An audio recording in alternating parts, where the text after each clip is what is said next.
Yeah, and book 6 is my sixth book. Comes out today. It took me 10 years to write this one. Really? Yeah. Off and on for 10 years. I wrote a bit and then stopped, and then wrote a bit more and then stopped, and then took me a good 6 months to bring together all the different elements and parts of it, because it's I know there were lots of different topics, and I wanted to bring them all together in a way that Mhm. made sense. And it didn't, at the beginning, it didn't make sense. There was like, this is interesting, and this is interesting, and this is interesting, and this is interesting. How do we bring them all together? So it took me quite a long time to tie all of the ideas together so that there's some kind of logical narrative to the way the book flows. So the first book that I put out was years ago. It was a book of just poetry and abstract ideas. I sort of don't consider that to be a very important book, except to prove that it can be done. Mhm. Then the next 4 books were all on the specific topic of solving problems. They were all about solving Mm. problems. This is a problem, and this is a way to solve it. This is Mm. another problem. This is a way to solve it. And so the next 4 books dealt with leadership and how leaders can solve specific problems, either in work or in an individual approach.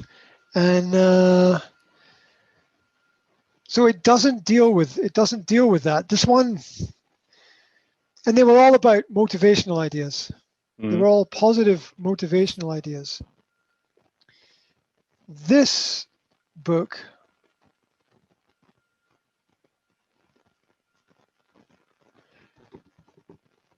is a real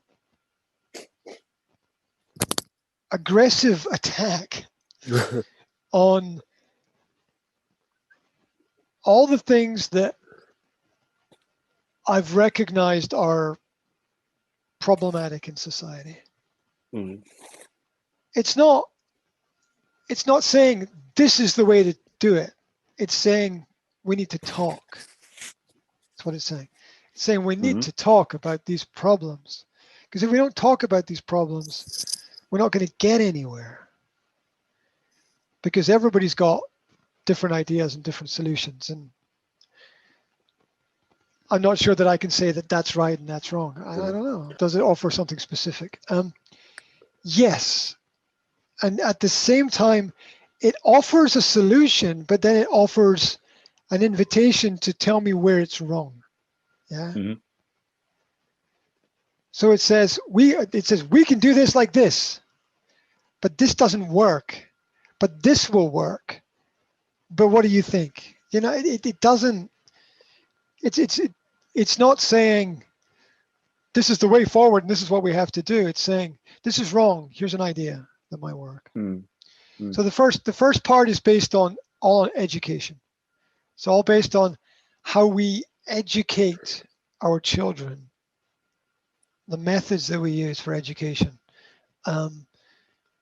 It's about the first part is about why. The first part is about the difference between state schools and private schools. Like why do rich people pay lots of money to send their children to very expensive schools? That's the question. Uh-huh. So I examine that question. Why do they do that? And so I examine that question over the first part of the first chapter. So about 10, 15 pages on Mm. why they do that. Then the next part about education is about where did the schools come from and what was the original purpose of schools according to the people who founded schools 100 to 150 years ago. What was the purpose of founding schools, and where do those ideas come from? And then the third part of that is about testing and assessment systems in schools. It's why the tests that we're giving children in schools don't work. From the perspective of the student, right? It doesn't work. From the perspective of the school, it works fantastic because it creates a great business and there's lots of money that you can make. But from the perspective of results, it's the whole system is meaningless, is my argument. Completely meaningless. The only thing that tests relate to is other tests. They don't relate to anything real in the world at all. Oh, I like to have a discussion about what is in it because I like to hear other people's opinions. Yeah, I like to hear. You know, a lot of people. The most common thing that people say is, yes, but what is better? You know, but what should we do? And my point is that if we stop where we're at now and we don't improve things, nothing will ever get better. So we have to try something. Imagine nothing ever getting better. Imagine this is it. Well, you know, it's a pretty bit of a sad end, really. You know, we should think through things more. So, so the first part deals with, you know, why rich families pay lots of money for their children to go to certain schools. The second part deals with what was the origin of curriculums and curricula, where do the school subjects come from? And the third part is how testing has destroyed learning because it's the wrong focus. And there's a lot of factual evidence and case studies of how tests can destroy learning. And I'm not saying we don't need tests. What I'm saying is it's the wrong focus. Yeah. I'm not saying we don't need tests. What I'm saying is tests are not the most important thing. But you know, but the question is, okay, what will be other measurement? This is question. Well, yeah, absolutely. Well, how are you going to measure it? How about you just know? How about you just know a person? How do you measure your friends? You don't give them tests. Okay, but now I'm It's a false paradigm. Sorry? It's a false paradigm. It's not real. It's a false paradigm because, yes, but it's a false paradigm. Yes, but because therefore it's let me finish my sentence. It's a false paradigm because you are making the assessment of a piece of paper, not a person. Do you see? Here's my point. Here's the most key fundamental point I can possibly make. The fact that you cannot imagine in your mind anything else when there are hundreds of possibilities is the problem. Listen carefully, because you said, this is it. This is the way. This is how they do it. Yep. There's 1,000 ways to do it. 1,000 ways, yeah? The fact that you don't know any of these ways is the problem. You block yourself. Okay, the fact that it's real does not make it right. Those are two different things. Yes, I understood. But now the question is how it can be implemented to the environment. Well, I just explained that as well. You must examine people, not paper. Okay, but okay, how? How? Well, the question. Okay. Because, okay. Let me reverse it. Yes, yeah. No, I understand. And it's a valid point because you're talking about practicality and time. Yes, exactly. Yeah. So yeah. How about the fact that employing the right person is more important than rejecting people because of paper? Fully agree. But question is the only way to employ the right person is to know people. Okay. Let me take a step back to the beginning. I think the problem is not in the later arguments or points. I think the problem is way, way back at the beginning. So I'm going to go back to the beginning, yeah? And say the qualification doesn't matter. The qualification does not matter. What matters is what did you do? It matters what did you do? Did you see the difference between what qualifications do you have and the question, what did you do?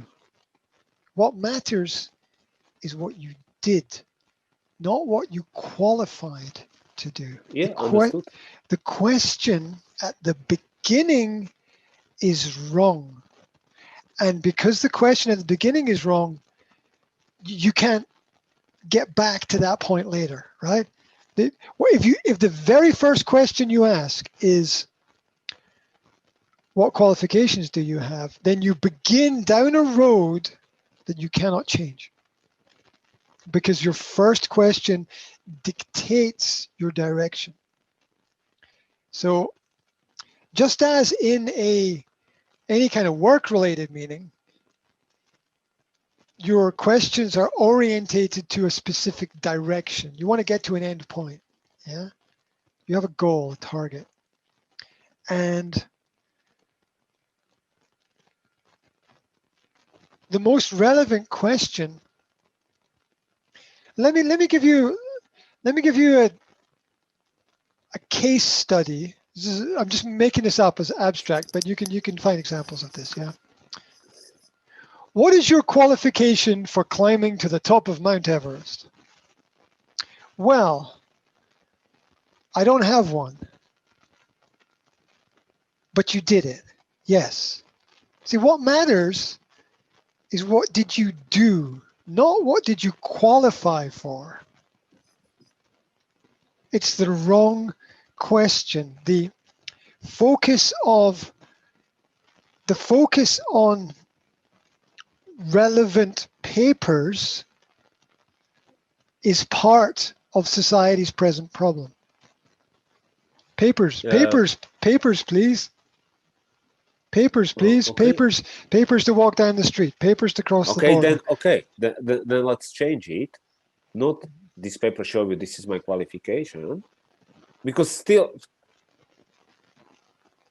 I'm still talking about students who are finishing school. Okay, then paper will be good, but sorry, will contain different outcome. Not that you finish the school, but there will be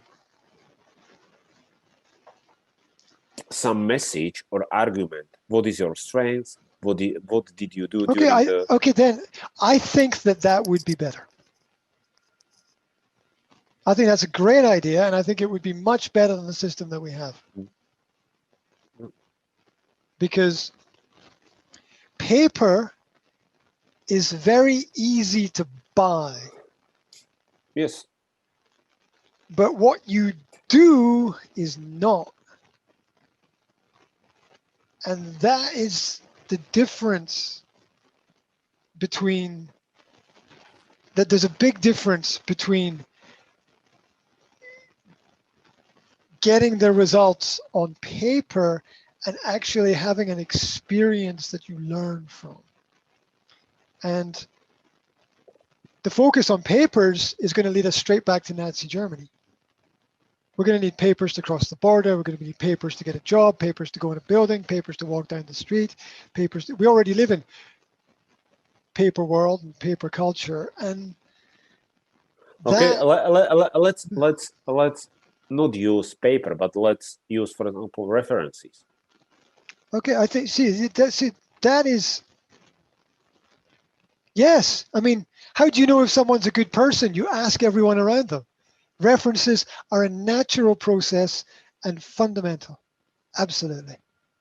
Now, references can be fake. They can be embellished, made to be better than they are, but you get references from people you know. Yeah, and if you don't know, you ask someone who knows. That is an intellectual process.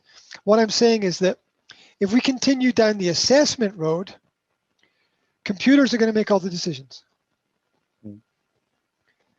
Not people, computers are going to make all the decisions. And that's going to be really bad for humanity. So it matters. And here's the deep, deep, deep anchor point of everything.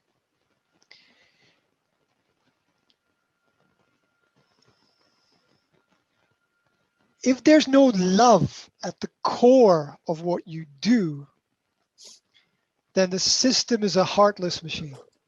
Mm. And assessments are leading us to a machine-built, machine-led culture where people will shade in A, B, C, or D, and the piece of paper will be taken and put in a machine, and the machine will tell you if you pass or not.